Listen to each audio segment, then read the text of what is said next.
सत श्री अकाल। World news देख रहे सारे दर्शकों का स्वागत है। मैं हाँ कमलजीत कौर। बुलेटिन की शुरुआत करते हैं हैडलाइंस के नाल।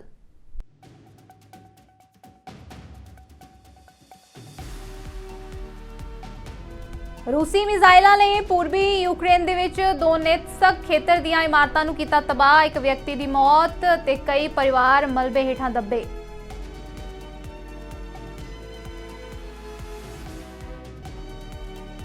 COP28 के प्रधान सुल्तान अल जाबेर ने दुबई विच संयुक्त राष्ट्र जलवायु सम्मेलन का किया उद्घाटन। देशों को ग्लोबल जलवायु टीचिਆਂ ਨੂੰ पूरा करने लई नीतियां दे विच सांझा आधार लभण दी कीती अपील।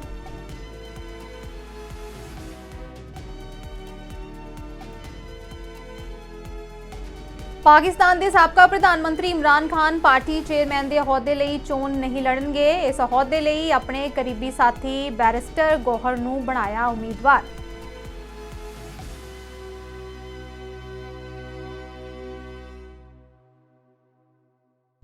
हुण खबरां विस्तार दे नाल।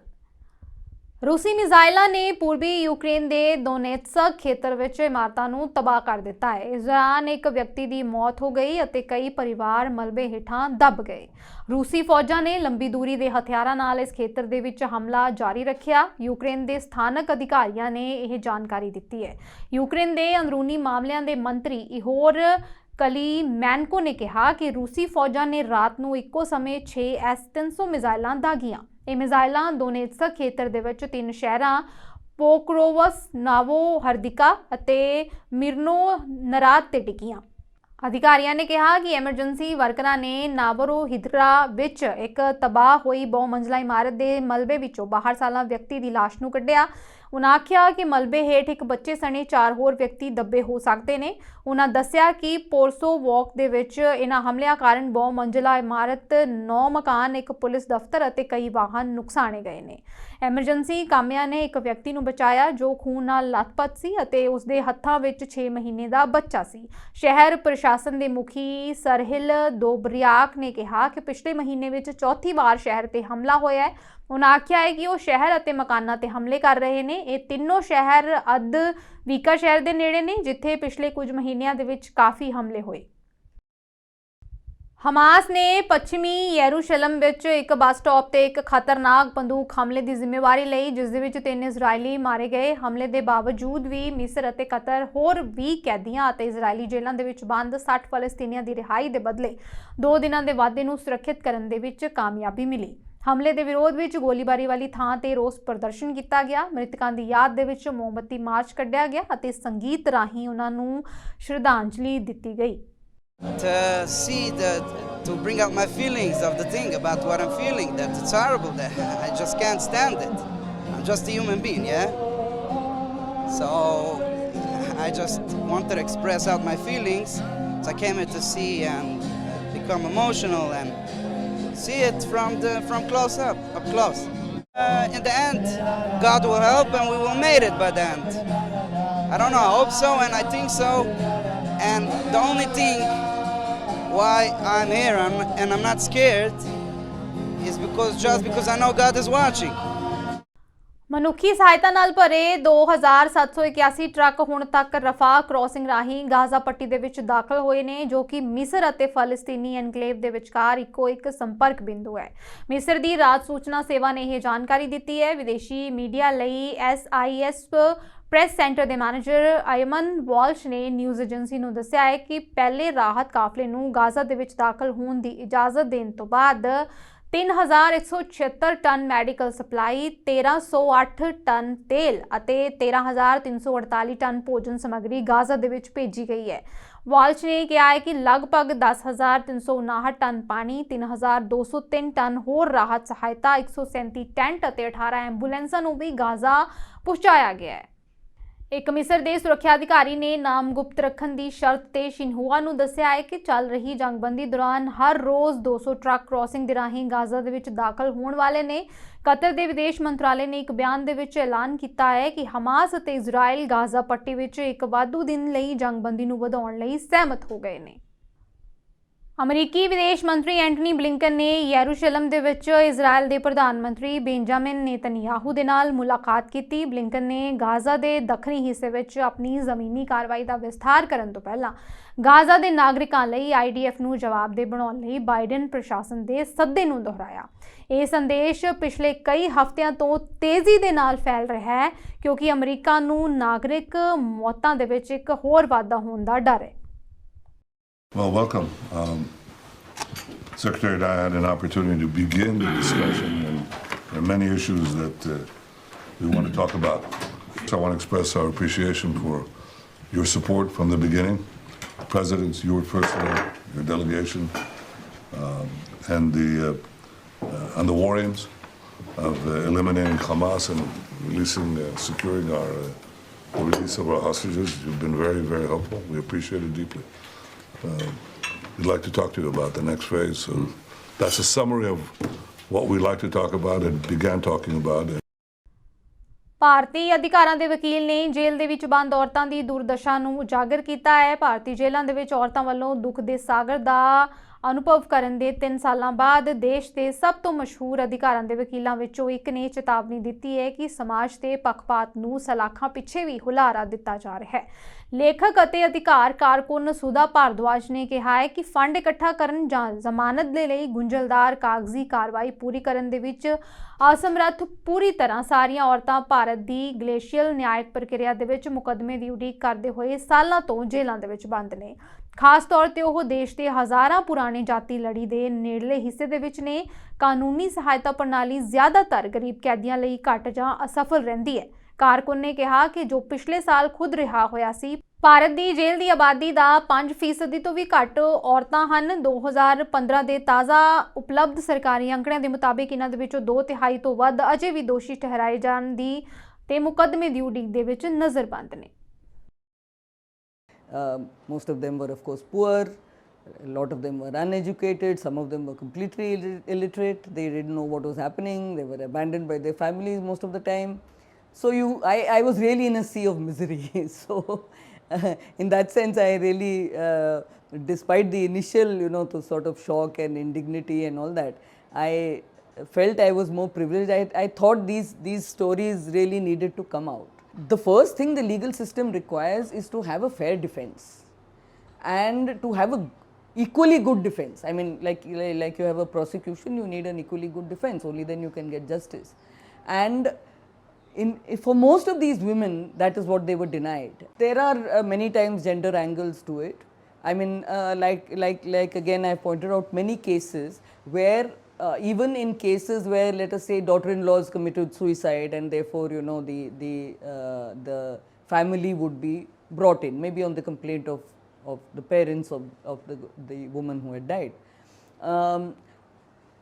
Many a time we would see that women were brought in and men were not. Or there's the other case which I relate of this young woman with 2 small children who was thrown out of her house by an abusive husband in the middle of the night, and she just walks and she's so desperate that she tries to commit suicide by jumping into the river with both her children. Much to her horror, she survives and the children die, and she has been convicted for murder. We saw many cases of women who really needn't be there. I mean, the cases were not so serious. You could have let them out. Maybe they couldn't make the sureties. Maybe they didn't have good enough lawyers. Whatever the reason, one needs to be more liberal with bail, and that should be the way out of the overcrowding. We were for a long time in separate cells, in isolation virtually. So that was a very difficult experience. And this was my way of communicating with the women around me with whom I could not really meet or talk at very much length, but whom I would observe through the bars. And there would be a series of chance encounters with them, and then I'd piece together their life and I would write about them. COP28 ਦੇ ਪ੍ਰਧਾਨ ਸੁਲਤਾਨ ਅਲ ਜ਼ਾਬੇਰ ਨੇ Dubai ਸੰਯੁਕਤ ਅਰਬ ਅਮੀਰਾਤ ਦੇ ਵਿੱਚ ਇਸ ਸਾਲ ਦੇ ਸੰਯੁਕਤ ਰਾਸ਼ਟਰ ਜਲਵਾਯੂ ਸੰਮੇਲਨ ਦਾ ਉਦਘਾਟਨ ਕੀਤਾ ਹੈ ਅਤੇ ਦੇਸ਼ਾਂ ਨੂੰ ਗਲੋਬਲ ਜਲਵਾਯੂ ਟੀਚਿਆਂ ਨੂੰ ਪੂਰਾ ਕਰਨ ਲਈ ਨੀਤੀਆਂ ਵਿੱਚ ਸਾਂਝਾ ਆਧਾਰ ਲੱਭਣ ਦੀ ਅਪੀਲ ਕੀਤੀ ਹੈ।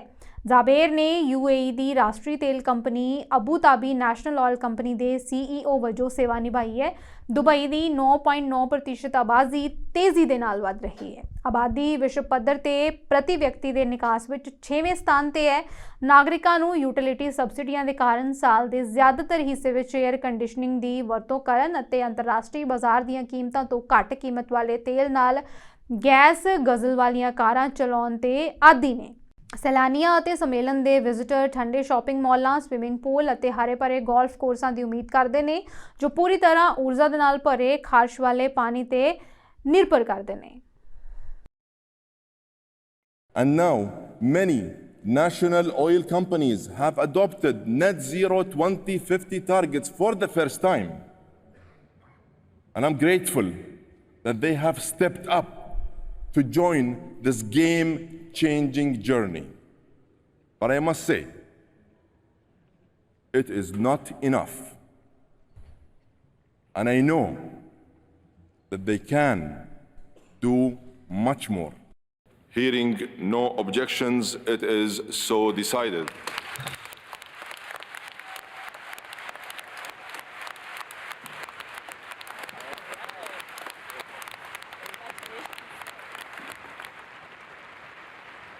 I think it sets a tone of hope. I think of being able to work through tough issues and get things done. And it allows us all to focus now on the global stock take, on the phase out of fossil fuels and the buildup of renewable energy. The Loss and Damage Fund, it wasn't to be traded off. It's what we need to do. And now we need to focus on reducing emissions so that we have as few loss and damages as possible. Every fossil fuel CEO right now needs to decide which side of history he or she is on. And it's very clear that we're in a climate crisis, that further development of fossil fuels, according to the science, is not in line with 1.5. So they're coming here, as the COP president said, to roll up their sleeves and find the answers. Uttarakhand ਸੁਰੰਗ ਦੇ ਵਿੱਚ ਫਸੇ 41 ਮਜ਼ਦੂਰਾਂ ਨੂੰ 17 ਦਿਨਾਂ ਬਾਅਦ ਸੁਰੱਖਿਅਤ ਬਾਹਰ ਕੱਢਿਆ ਗਿਆ, ਜਿਸ ਤੋਂ ਬਾਅਦ ਮਜ਼ਦੂਰਾਂ ਦੇ ਪਰਿਵਾਰਕ ਮੈਂਬਰਾਂ ਦੇ ਵਿੱਚ ਖੁਸ਼ੀ ਦਾ ਮਾਹੌਲ ਹੈ। ਸੁਰੰਗ ਤੋਂ ਸੁਰੱਖਿਅਤ ਬਾਹਰ ਆ ਕੇ ਮਜ਼ਦੂਰ ਆਪਣੇ 17 ਦਿਨਾਂ ਦੇ ਤਜਰਬੇ ਸਾਂਝੇ ਕਰ ਰਹੇ ਨੇ, ਜਿਨ੍ਹਾਂ ਦੇ ਵਿੱਚੋਂ ਇੱਕ ਗੱਬਰ ਸਿੰਘ ਨੇ ਦੱਸਿਆ ਹੈ ਕਿ ਇਹ 17 ਦਿਨ ਕਿਸੇ ਵੱਡੀ ਮੁਸੀਬਤ ਤੋਂ ਘੱਟ ਨਹੀਂ ਸਨ। 17 ਦਿਨ ਡਰ ਦੇ ਕਾਰਨ ਨੀਂਦ ਨਹੀਂ ਆਉਂਦੀ ਸੀ ਤੇ ਮਨ ਦੇ ਵਿੱਚ ਹਮੇਸ਼ਾ ਇਹੀ ਡਰ ਬਣਿਆ ਰਹਿੰਦਾ ਸੀ ਕਿ ਬਾਹਰ ਨਿਕਲਿਆ ਜਾਵੇਗਾ ਜਾਂ नहीं। उसके बाद क्योंकि हम लोग उनको पता है 17-18 घंटा हो गया उन्होंने कुछ खाया नहीं। फिर उन्होंने सोचा वो मतलब अब हमारे सारे इंजीनियर्स से न हो गया इंजीनियरिंग कंपनी है, उन्होंने क्या किया कि वहाँ से जो है ना एक खीर होता है जिसको हम लोग प्रसाद के रूप में मंदिर में चढ़ाते हैं, उन्होंने उसको उसमें डाला, पाइपलाइन में डाला। हमारे पास मशीनें होती है, कंप्रेशर होता है जिससे हवा पास होती है, वो हवा से जो है खीर पास किया। उसके साथ में उन्होंने काजू भी डाले, बादाम डाला और बीच में जो है ये चने डाले।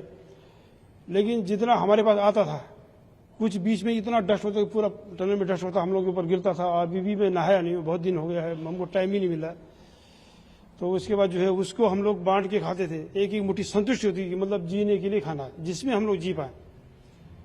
खैर हमारी कंपनी ने, हमारा मतलब ये उत्तराखंड सरकार ने, ये स्टेट गवर्नमेंट ने, सेंट्रल गवर्नमेंट ने, सबने इतनी कड़ी मेहनत की। एनडीआरएफ की टीम थी, हमारी मेडिकल की टीम थी, वो लोग बराबर डॉक्टर साहब हमसे बात करते रहे, हमसे संपर्क बनाते रहे कि नेगी जी ये दवाई देना, ऐसा है, विटामिन डी विटामिन सी जो भी है सब कुछ बोलते रहे। इतना ज़्यादा मैं विस्तार से बोल नहीं सकता हूँ, लेकिन फिर भी जो है बता रहा हूँ।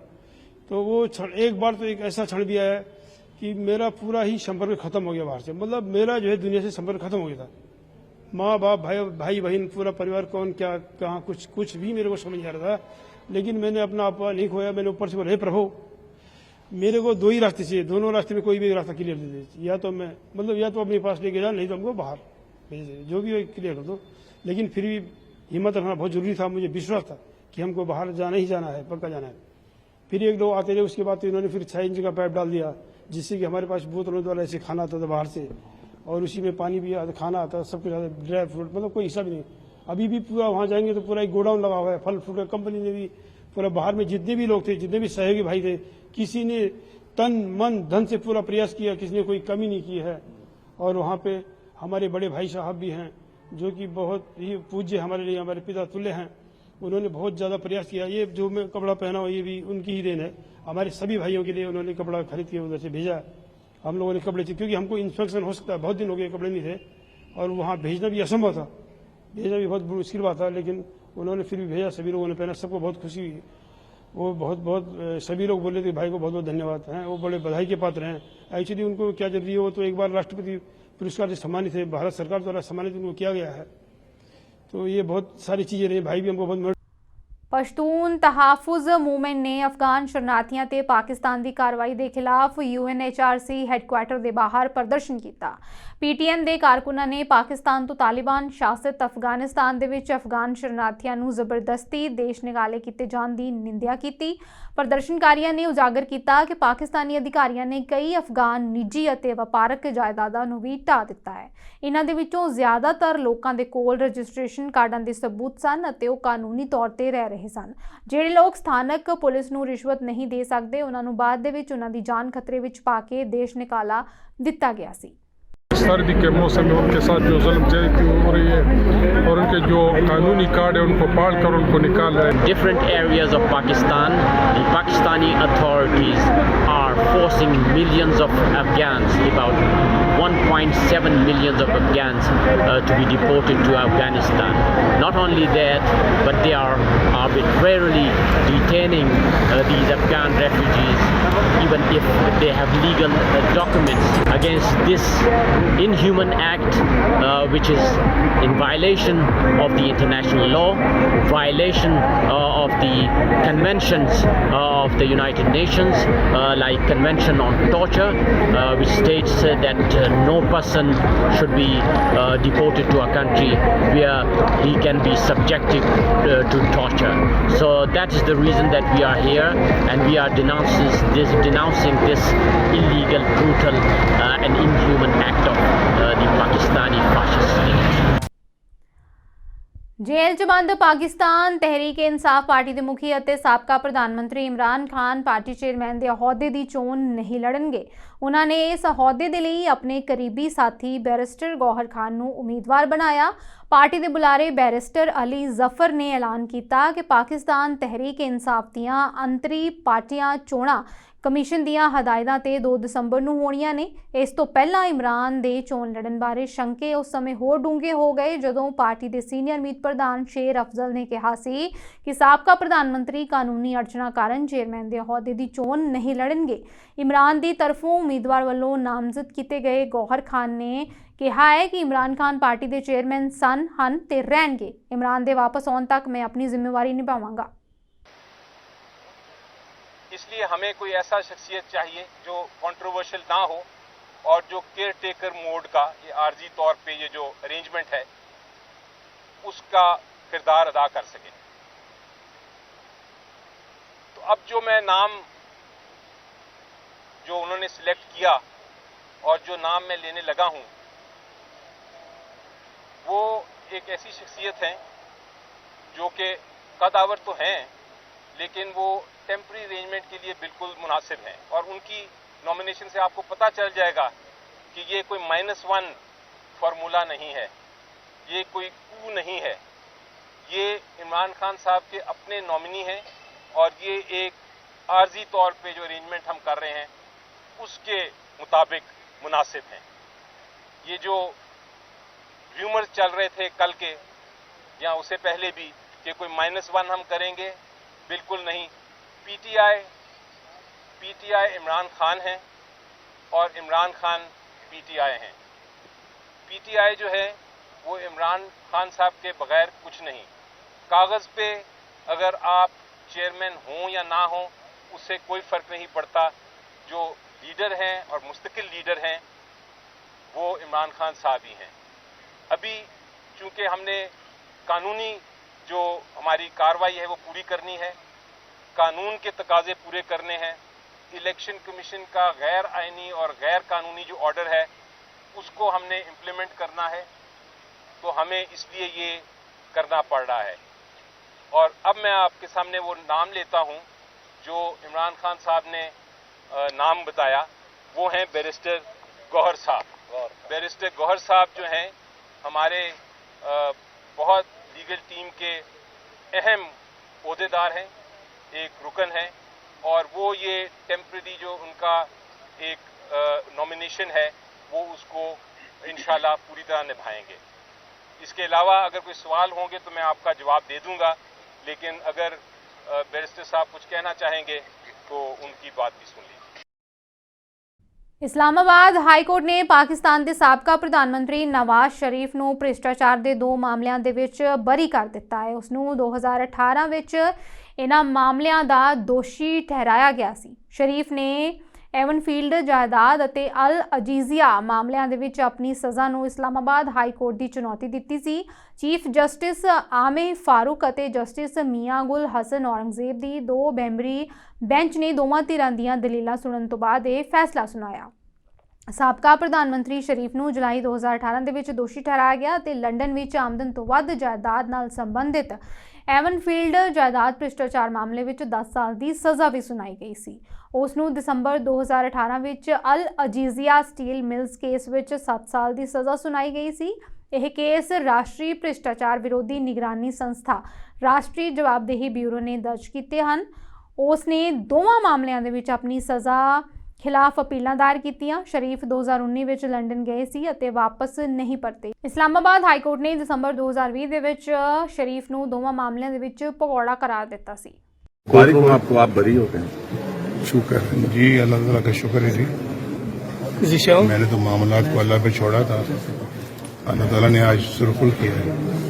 शुक्र उस मालिक का बहुत शुक्र है। उधर से मेरे साथ दूसरे केस में क्या एक्सपेक्ट करते हैं अजीजिया में ਪਾਕਿਸਤਾਨ ਵਿੱਚ ਆਮ ਚੋਣਾਂ ਤੋਂ ਪਹਿਲਾਂ ਸਿਆਸਤ ਗਰਮਾਈ ਹੋਈ ਹੈ। 8 ਫਰਵਰੀ ਨੂੰ ਪਾਕਿਸਤਾਨ ਦੇ ਵਿੱਚ ਆਮ ਚੋਣਾਂ ਹੋਣੀਆਂ ਨੇ, ਜਿਨ੍ਹਾਂ ਦੇ ਲਈ ਸਿਆਸੀ ਪਾਰਟੀਆਂ ਪੱਬਾਂ ਭਾਰ ਨੇ। ਪਾਕਿਸਤਾਨ ਪੀਪਲਜ਼ ਪਾਰਟੀ ਦੇ ਆਗੂ ਬਿਲਾਵਲ ਭੁੱਟੋ ਨੇ ਚੋਣ ਪ੍ਰਚਾਰ ਦੇ ਵਿੱਚ ਪੂਰਾ ਜ਼ੋਰ ਲਗਾਇਆ ਹੋਇਆ ਹੈ।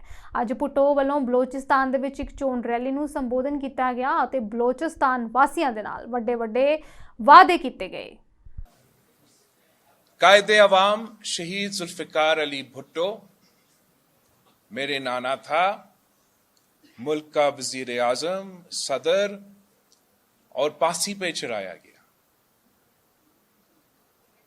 मेरी वालदा शहीद मोहतरमा बेनज़ीर भुट्टो मुल्क की पहली खातून वजीर आजम, मुस्लिम उम्मा की पहली खातून वजीर आजम को शहीद किया गया। मेरे नौजवान चाचा शहीद शाहनवाज भुट्टो को जहर पिलाया गया, शहीद किया गया। मेरे मामू मीर मुर्तजा भुट्टो को अपने घर के बाहर शहीद किया गया और इल्जाम शहीद मोहतरमा बेनज़ीर भुट्टो और शहीद मोहतरमा बेनज़ीर भुट्टो के खानदान पे लगाकर kill Bhutto to get a Bhutto की कंस्पिरेसी के तहत शहीद मोहतरमा बेनज़ीर भुट्टो की हुकूमत का खात्मा की एक साजिश का हिस्सा था। तो जब मैं आज भी 2023 में ये देखता हूं कि आज भी बलूचिस्तान के जो मां हैं वो अपने बच्चे के शहीद होने पे, टारगेट किलिंग होने पे, लापता होने पे दुखी है, तो मैं उनका दुख जानता हूं।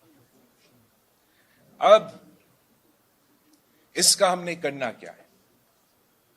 क्या ये हमारा किस्मत में लिखा है? ये पाकिस्तान के अवाम के लिए और पाकिस्तान खास तौर पे बलूचिस्तान के अवाम के लिए। सो वर्ल्ड न्यूज़ विच फिलहाल इन्ना ही। मैनूं दिओ इजाजत। धन्यवाद।